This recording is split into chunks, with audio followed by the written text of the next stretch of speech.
Hola amigos, bienvenido al tercer módulo del programa Ser para Merecer. En esta ocasión vamos a hacer una integración del primero y del segundo módulo, porque vamos a ver qué hemos aprendido.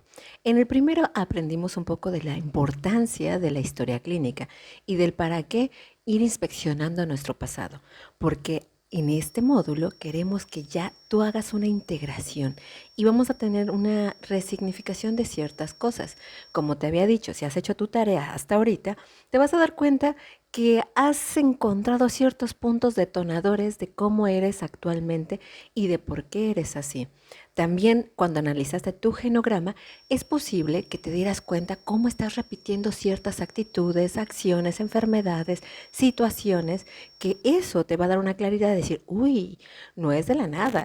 Sí, lo has aprendido y eso es importante. Por eso en este módulo vamos a darnos cuenta de qué es lo que podemos cambiar al darnos cuenta. Y esto es súper importante, porque cuando nosotros vamos a terapia, a un proceso, es importante que nuestro coach, nuestro psicólogo, nos ayude a hacer este paso, porque a veces la mente se resiste. Si en este caso tú dices, yo no quiero ir con un coach o un psicólogo, es de suma necesidad que tú te presiones un poquito a hacer ese repaso de tu vida y por eso en tu bitácora que te dije desde un inicio que tienes que llevar, es que tú vayas leyendo, que vayas observando, que te vayas dando ese tiempo en el que tú seas tu propio analizador, que tú empieces a leer y que te permitas experimentar todas estas emociones y sentimientos. Por eso es que en el segundo módulo analizamos emociones y sentimientos, de cómo identificarlas, de cómo sentirlas en tu cuerpo, de cómo diferenciarlas y que tú seas como tu propio científico personal, que tú digas, a ver, cuando hice esto, cuando hice lo otro, pues empieces a observar a lo mejor una repetición en tu conducta, empieces a observar y seas más consciente de por qué tomaste la decisión que tomaste, qué emoción la impulsó, qué sentimiento tú tenías en ese entonces y quién te enseñó eso para que hagamos un análisis de creencias. Las creencias, digamos, que son la suma de emociones, sentimientos y situaciones que se fueron encadenando. Entonces, esto nos hizo formar una creencia. Y estas creencias son las que van a ir rigiendo nuestras decisiones, el por qué creemos lo que creemos y cómo vamos a llevar nuestro barco, es decir, nuestra vida, lo vamos a ir dirigiendo de acuerdo a esas creencias. Por eso es que nosotros tenemos que investigar en nuestro fondo, en nuestro pasado, en nuestra construcción psicológica de cuáles son esas creencias que hoy en día todavía nos vibran, que todavía no logramos desmenuzar y que todavía en nuestro genograma se hacen presentes. Por ejemplo, una creencia que puede ser muy nociva, y digo nociva porque en otros casos, como les dije, luz y sombra, ¿no? Todas las situaciones tienen algo bueno y algo malo. Al decir nociva es que en este instante de tu vida te puede generar un daño, un dolor o un sufrimiento. Por ejemplo, les pongo el caso de un paciente. Cuando mi paciente se da cuenta que desde muy atrás, generaciones atrás, el matrimonio siempre ha sido de una vez que te casas y esa es tu familia para siempre, a él le costaba mucho tomar la decisión de separarse de su pareja, a pesar de que era un infierno dentro de su vida y a pesar de que esa persona lo dañaba mucho y a pesar de que estaba haciendo algo ya insoportable a un punto en el que ya se había enfermado, a un punto en el que estaba viviendo una situación nada cómoda. Cuando empieza a analizar que ninguno en su genograma se había divorciado y que el divorcio era algo imperdonable porque casi perdía el apellido, entonces él se da cuenta que esa creencia lo estaba encadenando. Y por eso, cuando empieza a hacer todo su análisis, empieza a darse permiso de romper esas cadenas, fue que él logra tomar la decisión de divorciarse con el punto de crear una nueva generación, de darse él el permiso de decir, esto es nocivo para mí y ya no quiero repetir estas enfermedades, porque curiosamente también se dio cuenta que todos sus parientes habían desarrollado cierta enfermedad que él ya estaba empezando a tener. Entonces, cuando empieza a observar cómo este tipo de decisiones y creencias lo habían hecho llevar a un punto en el que ya había enfermedad, en el que ya había malestar, él fue el que elige cambiar esa creencia para reconstruir una nueva. Y es donde empezamos a construir un nuevo concepto de familia. Porque él asociaba el matrimonio a una familia. Decía, es que yo siempre he sido hombre de familia, yo quiero tener mi familia. Y ahí fue donde empezamos a ver que familia no necesariamente tiene que ser una esposa, un esposo e hijos. Familia puede ser él y sus hijos, familia puede ser él y su nueva pareja, familia puede ser él y sus primos. O sea, hay muchos conceptos que podemos resignificar de acuerdo a lo que nosotros queremos construir de aquí en adelante. Por ello es que todo esto que te estoy dejando en el primer módulo, en el segundo módulo, es para que tú puedas tener estas herramientas de ir avanzando. Otra cosa, cuando nosotros analizamos también las etiquetas, es como nosotros podemos darle ese poder a las etiquetas. Él tenía miedo a la etiqueta de divorciado, tenía miedo a la etiqueta como de fracasado, tenía miedo a la etiqueta de mal padre o mala persona. Cuando se da cuenta que esas etiquetas están siendo pues mal usadas o las están utilizando una perspectiva y sobre todo quién las estaba utilizando, se dio también cuenta él que no era tan horrible como él creía y empezó a utilizar la luz de esas etiquetas, porque dice, prefiero ser divorciado a ser infeliz. Entonces, él empezó a darle más peso a la etiqueta de felicidad que a la etiqueta de casado. Entonces dice, esta palabra para mí no va a ser como un fracaso, sino va a ser para mí como un éxito en una toma de decisión diferente. Y a eso se le llama resignificar. Entonces, cuando nosotros ya tenemos claro qué es lo que nos da miedo, qué es lo que nos emociona, que cuando ya empezamos a analizar nuestras emociones, te vas a dar cuenta cómo tus creencias pueden estar así porque dices, oye, esta creencia no me está funcionando. En lugar de hacerme feliz o en lugar de darme una tranquilidad, me está haciendo infeliz o me está creando estrés o me está creando una situación que no quiero. Y ahí es donde tú puedes decir, vale, es mi vida, es mi película, es mi decisión hacer que esta etiqueta cambie, que esta etiqueta no tenga tanto peso sobre mí.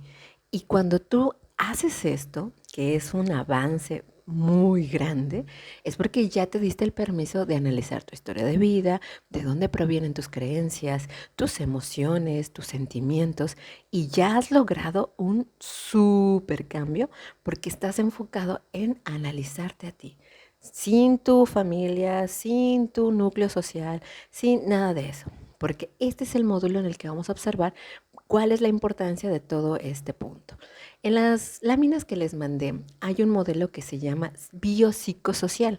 Son 3 circulitos en cómo todos ellos se van a encadenar. ¿Y por qué es importante que lo veas? Porque quiero que te des cuenta cómo estos 3 puntos son básicos para que tú te encuentres en una estabilidad. Cuando tú observas la parte biológica, la parte psicológica y la parte social, vas a ver cómo todo tiene que ver como un engrane. Falta aquí todavía la parte espiritual, pero no la quise poner porque a veces hay gente que ese es otro nivel. Y lo vamos a hablar, lo vamos a hablar. De hecho, en el próximo módulo vamos a ver una herramienta de coaching que es fabulosa para que tú puedas tener como una visión mucho más amplia. Pero aquí vamos a primero estos 3 circulitos. Cuando tú empiezas a analizar qué es el factor psicológico, el factor psicológico es que tú tengas claro toda la parte de tus pensamientos, de tus sentimientos, de tus emociones, de tus afrontamientos, es decir, con qué cosas te pones como en una situación de desequilibrio, de que observes tu conducta, toda la cuestión, es más, que también te des permiso a analizar en tu familia, en tu árbol genealógico, si a lo mejor hay una patología, ¿no? ¿Qué es una patología? Es decir, que a lo mejor en tu familia alguien tuvo un periodo esquizofrénico, alguien tuvo una enfermedad como bipolaridad, alguien tuvo o continuamente se desencadenan depresiones o distimias, o sea, cosas así que a nivel psicológico digas, uy, es que toda la familia tuvo una enfermedad psicológica, ¿no? Entonces, es lo que les comento siempre. Tranquilo, no porque en tu familia exista eso es que tú lo vas a tener. Por eso es importante que seas consciente, porque en una familia en la que hubo un miembro que tuvo esquizofrenia, por ejemplo, no es que tú la heredes, pero sí se llama que vas a tener tal vez rasgos o comportamientos esquizofrénicos, no porque tú lo seas, sino porque lo aprendiste de tu entorno. Entonces hay que tener consciente eso, que si nosotros tuvimos en nuestra familia alguien así, necesitamos ser conscientes de cómo alejarnos de esos comportamientos para estar mentalmente sanos. Entonces, no es como que les diga, uy, me avergüenza. No, porque les digo, a ver, tú no elegiste dónde nacer, pero sí puedes elegir cómo crecer, cómo ir modelándote, cómo ir sumando cosas a tu vida o cómo quitarlas. Entonces, eso sí te corresponde a ti y sí tienes toma de decisión. Y ya una vez que vemos esto, también vamos a ver factores sociales. Los factores sociales es toda la parte, por ejemplo, si estás satisfecho laboralmente, si trabajas o no trabajas, dónde te desarrollas, con quién convives, el hecho de que tengas claro tu estrés de dónde proviene, si es por tu familia, si es por tu trabajo, si es por a lo mejor los amigos, si es tu familia secundaria, todo, o sea, que tú observes todo tu entorno. Lo que digamos los factores sociales es todo el entorno externo, la cultura, la nacionalidad que tengas, todo eso es lo que tenemos que analizar como un factor social. Por ejemplo, aquí que me encuentro en España, he visto que también hay casos en los que cuando se reúnen personas que son latinoamericanas con personas europeas, llegan a tener, digamos, ciertos confrontamientos por las creencias de la cultura. Entonces, cuando observas esto y a veces hay enojos, peleas en parejas que se unen latinoamericano con europeo, muchas veces este tipo de conflictos no es porque alguna cultura sea mejor, simplemente es porque no están empatando los backgrounds, es decir, el contexto, no están empatando las creencias que les enseñó su cultura. Entonces a veces es como, por ejemplo, en Latinoamérica es muy común que la mujer se quede en casa, atienda a los hijos, y aquí en Europa es más como, no, no, no, los dos a la par, entonces los dos aportamos, entonces a veces digamos, la persona que es de Europa espera que como mujer o como hombre, pues contribuyas y que los dos a la par estén llevando la parte económica, y a lo mejor la persona latinoamericana puede ser como de, no, pues tal vez espero que el hombre me apoye más económicamente, me quedo en casa y a trabajar él, ¿no? O en el caso del hombre no permite a lo mejor que la mujer trabaje porque no, no, no, yo te puedo mantener.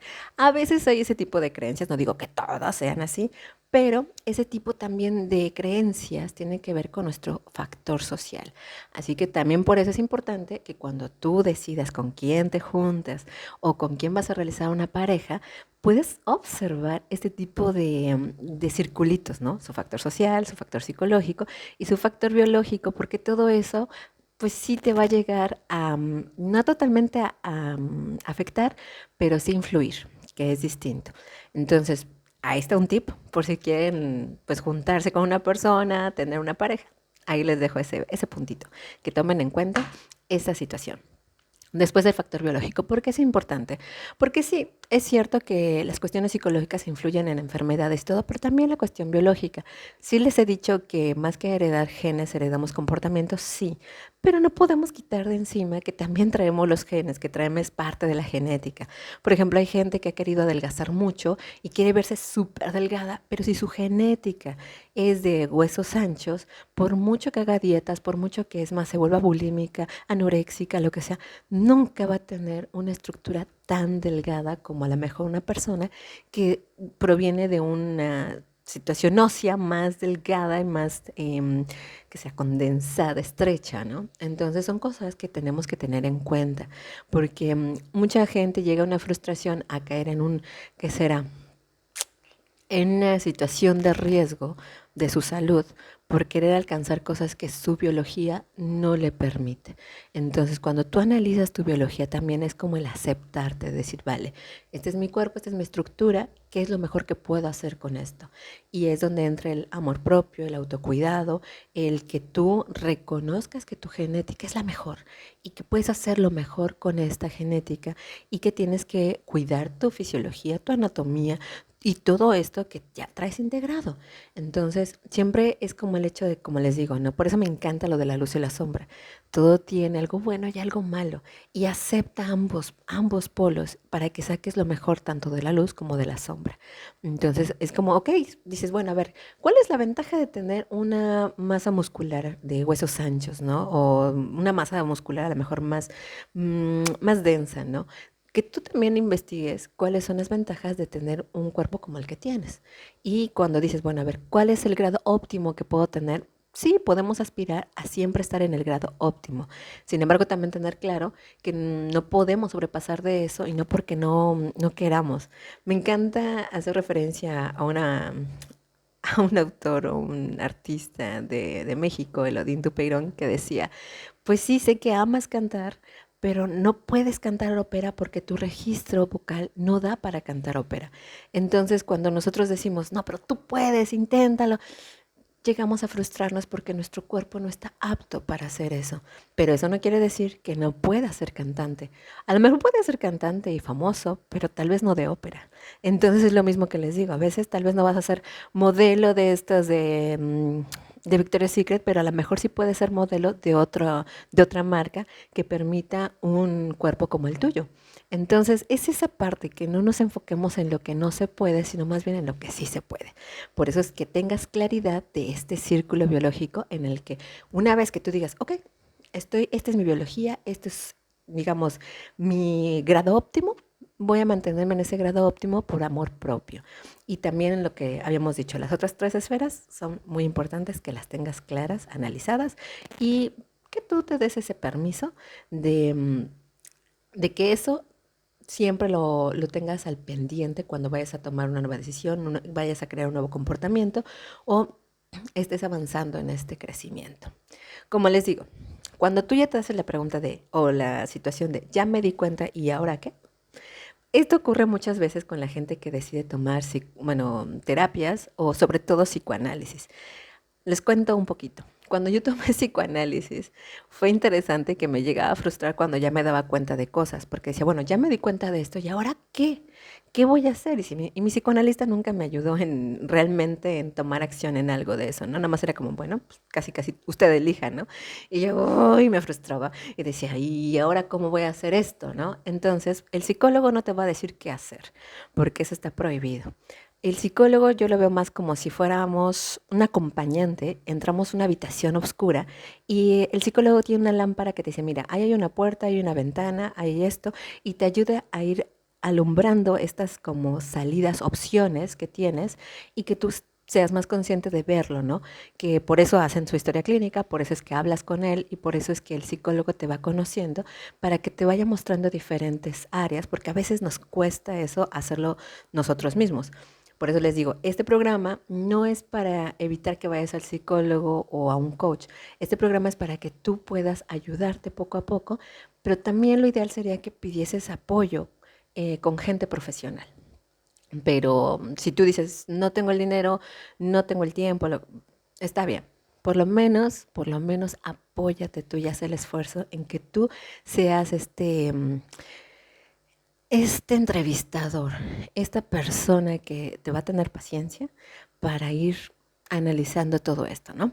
Entonces, ¿qué hacemos como psicólogo? Ya que el paciente se da cuenta de algo, ahora sí, como que le pones diferentes opciones. Decir, mira, ya te diste cuenta de esto.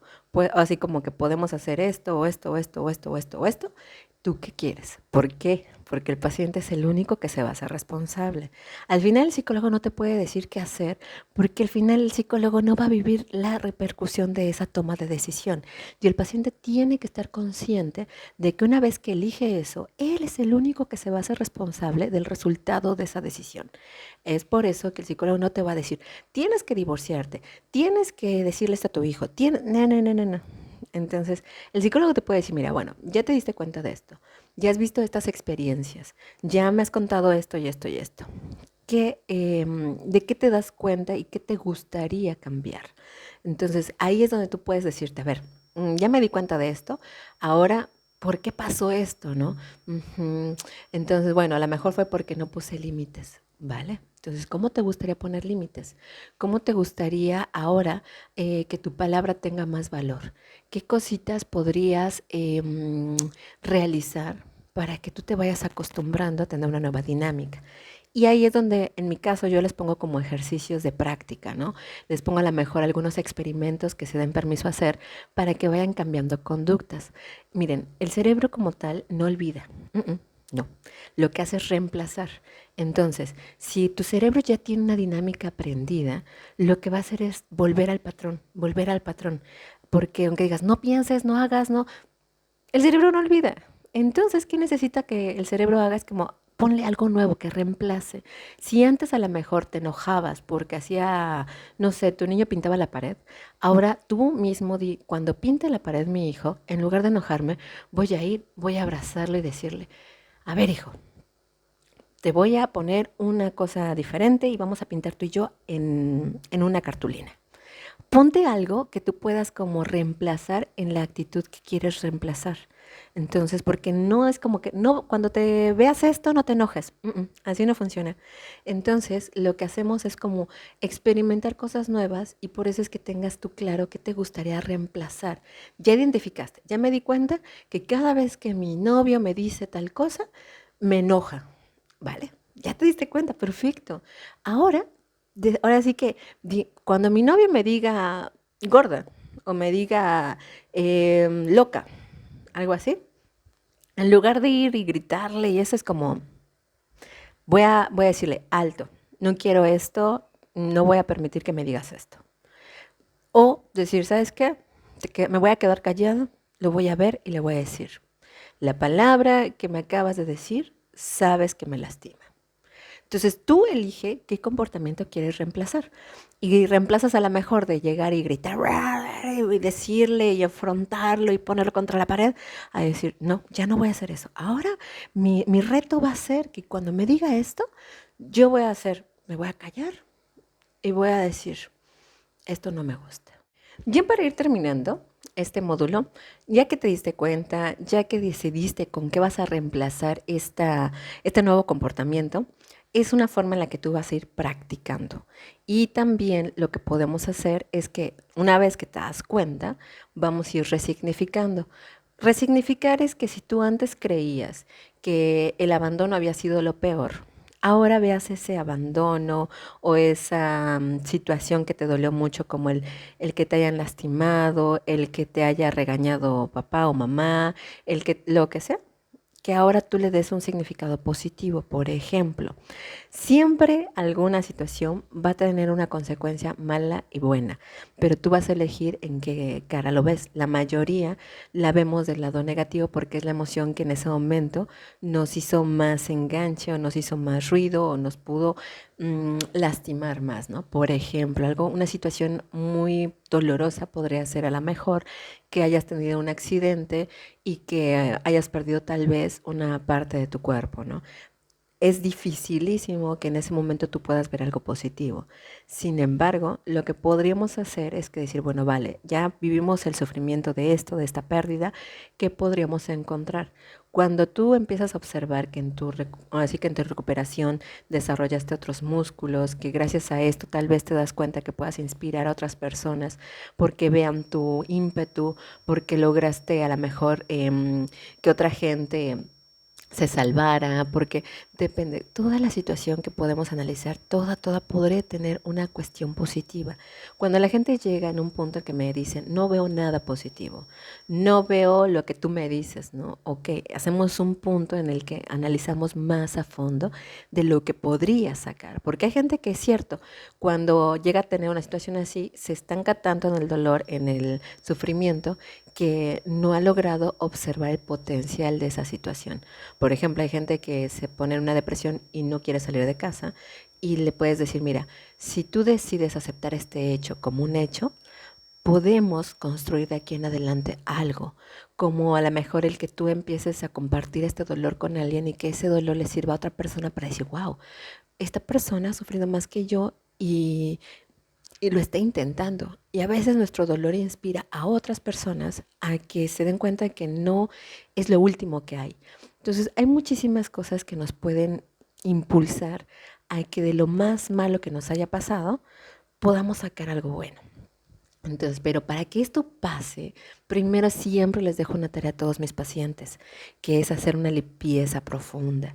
Esta limpieza profunda es la que nos va a permitir también sacar emociones que están estancadas, incrustadas, que no somos a veces conscientes de que existen, porque nuestro cerebro para protegerse ocupa un mecanismo que se llama racionalización. Cuando tú estás racionalizando, es decir, haces este tipo de resignificación, pero de una manera no tan buena, Es decir, apagas la emoción pasada, la incrustas ahí desde otro punto, no eres consciente que la tienes, en ese momento puedes lidiar con ello, pero cada vez que pasa un evento similar, te detona y explota. Por ejemplo, les explico esto de esta manera. Cuando tú estás en la calle y de pronto alguien te grita algo y te pones, "Ugh", por ejemplo, este ejemplo me encanta y espero que no lo censuren, porque siempre les digo a mis pacientes, imagínate que tú vas en la calle y que alguien te diga, eres una pu... Y la gente se voltea y se enoja. Y le digo, ¿por qué te enojas? ¿Eres eso? ¿Realmente eres eso? No, pero ¿por qué me dijo? Entonces él piensa que sí y se enganchan. Y cuando empezamos a ver qué es lo que pasó ahí, es, muchas veces cuando descubren que en su infancia, que en un punto la persona que más quiso, llámese papá o mamá, insinuó o le puso esa etiqueta por alguna situación, es cuando se dan cuenta que dicen, ¡ay! No me había dado cuenta que esto había pasado y me duele, exacto. Entonces, cuando ella o él escuchan de nuevo esa palabra, lo que hace el cerebro es llevarlos hasta el pasado, hasta ese punto que no hacen conscientes, y lo que hacen es manifestar nuevamente la emoción. Y cuando la emoción se manifiesta, se inflama el cerebro, no pasa al neocórtex, no hay una reacción lógica y es ¡pua! Se enojan. Y lo que queremos es esto, que lo hagas consciente, que si alguien te dice esa palabra es como, ah, pum, momento, hagas este cambio. Es como, sí me enojó, pero ¿por qué? Y por eso les digo, nada es personal. Cuando alguien te dice algo, cuando él no es personal. Cada uno tenemos nuestra historia, nuestros dolores, nuestras heridas. Y para que seamos más responsables de esto y no andemos ahí como detonadores por el mundo, que cualquier cosita nos haga explotar, hay que hacer una limpieza. Y esta limpieza es dura pero efectiva. Hay gente que me la evita y toda esta tarea hay pacientes que después de 6 sesiones me dicen, Sandy, ya me di el permiso de hacer la tarea. Y yo le digo, muy bien, felicidades. Porque no es que la tengan que hacer en ese momento. Las tareas es para que tú puedas ir avanzando cuando tú te des el permiso. No te puede presionar tu coach, no te puede presionar tu psicólogo, porque el único que va a elegir cómo avanzar eres tú. Tú, no ellos, tú. Así que va, yo te la dejo. Cuando tú quieras, hazla. Sí les recomiendo que ojalá la hagan, que se den el permiso, porque al final esto de verdad que ayuda muchísimo, muchísimo. Y siempre les pongo el ejemplo de una herida. Es como, imagínate que tú te cortas así en tu mano y dices, uff, ¿sabes qué? Agarras tierra toda así, toda sucia, toda infectada, así, con moho y ya no duele. Intentas cubrirla para que ya no duela. Y entonces agarras y dices, mira, ya no duele, no se ve nada, sí hay una mancha, pero ya no duele, ya no duele. Pero ¿qué pasa? Entonces se empieza a infectar, se coloniza de bacterias y esto empieza a avanzar, avanzar, avanzar, avanzar, avanzar. Y de pronto llegas con una mano súper inflamada, pero dices, no pasa nada. Y alguien llega y te toma de la muñeca y dice, ¡au! Me duele, pero no sé por qué me duele si no pasó nada ahí. Ah, porque esta herida ya infectó todo esto. Y entonces tu músculo ya está dolorito. Y por eso es que muchas veces dices que yo no sé por qué me duele tanto que esto o que esta cosa pase si no tiene nada que ver. Sí, todo tiene que ver. Sí, así es. Entonces, ¿qué ocurre? Les digo, mire, ¿qué hace un doctor? Te diría, vamos a tener que abrir porque sí, ya cicatrizó, ya no hay nada, pero todo esto está infectado, tiene una sepsis, está todo ya lleno de bacterias dentro a tal grado que ya lastimó otros músculos. Entonces lo que hace el doctor es abrir, limpiar, ponerte medicamento, hacer una limpieza total para que poco a poco vaya sanando. Y es un tratamiento que poco a poco te va a ir poniendo medicamentos, te va a ir poniendo eso. Y sí, va a tardar en sanar, pero una vez que sana, vas a ver una herida, una cicatriz. Pero cuando te toquen acá en la muñeca, cuando te toquen acá o acá, ya no va a doler. Y es así, yo sé que abrir el pasado de cosas que les voy a dejar ahorita va a doler, pero a veces es necesario para hacer una limpieza profunda. Y esta limpieza profunda te va a ayudar a que cuando toquen cositas del pasado ya no te afecte tanto, ya no reacciones como reaccionas. Y aquí va esta tarea. Vamos a hacer la limpieza del mapa. Les digo mapa porque va a ser específicamente con mamá y papá. En caso de que no hayas tenido mamá o papá, haz esta limpieza con las personas que fungieron como mamá y papá en tu vida. Puede ser con abuelos, maestros, hermanos, con quien tú sientas que te haya afectado más en tu crecimiento. Afectado en el sentido de que no es que sea mala persona, pero que sus palabras te hayan lastimado o te hayan creado una herida. Entonces la puedes hacer con todas las personas que tú quieras. En este caso yo lo recomiendo solo con mamá y papá porque es con los que vamos a trabajar primero. Después poco a poco van saliendo más personajes que también puedes hacer esta dinámica. ¿Qué haces? Vas a escribir una carta positiva y una negativa. En la negativa te vas a dar permiso de no racionalizar. ¿Qué es racionalizar? Entender, justificar, decir, bueno, yo sé que me dejaste porque estabas trabajando, porque eres una gran madre. No, no, no, no. Aquí se vale que en estas cartas no digas que eres una gran madre, eres un gran... No, no, no. Aquí es que queja, sácalo. Queja, di lo que tú quieras decir. Es más, se vale hasta insultar, se vale sacar ese enojo, se vale decir que poca, lo que quieras decir. Lo que sea, se vale. ¿Por qué? Porque de eso se trata, hay que limpiar. ¿Qué ocurre cuando somos pequeños? Cuando somos pequeños, en ese momento que a lo mejor mamá o papá no nos dejaron ir de fiesta, no nos dejaron ir a algún punto, no nos dieron tal cosa, en ese momento, en ese instante, odiamos a mamá y a papá y dijimos, ojalá te mueras, porque era verdad, o sea, en ese momento, en ese instante lo sentiste. Pero ¿qué ocurre? Ya después entra la razón y dices, ay, no, no, ¿cómo? No, no, no, no, y empiezas a sentir culpa por sentir ese enojo, frustración o dolor contra ellos, ¿no? Porque, ay, ¿cómo si ellos me aman? Sí, pero tranquilo, esta carta solo es un ejercicio. No es que vas a ir con mamá o papá o con quien quieras a decirle nada. Esto es para ti. Entonces, date el permiso de sacar todo. Si en algún momento dijiste, te odio, lo que sea, escríbelo, escríbelo, escríbelo. También en las diapositivas les pongo la ventaja y lo mejor que hace escribir a mano. No me lo pongan en celular, no me lo pongan en la computadora, eso no, no. ¿Por qué? Porque el cerebro transforma, digamos, cuando nosotros escribimos a mano, el cerebro tiene una función muy importante que nos ayuda a descargar y que nos ayuda a relajar y que tiene muy buenos efectos para que esta tarea funcione. De ahí que es una tarea, como decía Jodorowsky, de psicomagia y nos ayuda muchísimo. Así que haz tu carta negativa, ya sea con mamá y con papá. En esa carta negativa saca todo. Sí, date el chance de sentirlo y sacarlo.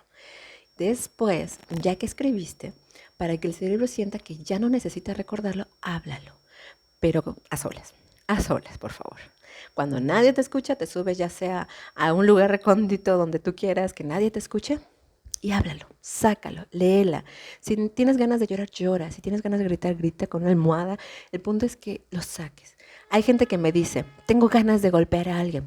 Agarras una almohada, la golpeas contra la cama o el punto es que no te lastimes. Siempre ponte en un lugar en el que tú no te lastimes y lastimes a alguien más, ojo. Porque también estas cartas pueden ser muy potentes y revivir cosas que a lo mejor te pueden prender. Entonces aquí es, el ojo es que tú las digas, pero siempre cuídate. Y esta emoción sácala.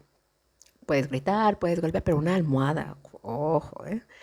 Después ya que la sacaste, la leíste y todo, la vas a romper en pedacitos, pedacitos, pedacitos, pedacitos y después la vas a quemar. Cuando la quemes, vas a decir el mantra que está escrito en tus hojas, ahí en el PDF. Ahí viene el mantra que dice, a través del fuego me permito transformar, etc. Después vas a decir 4 veces la última frase que está ahí, que es, perdón, lo siento, te amo y gracias. Ese es un mantra que también es de Ho'oponopono. Es buenísimo porque lo que ayuda es como hacer un reset. Entonces, ya que hicimos esto en la parte negativa, lo vas a hacer con mamá, con papá, con quien tú quieras.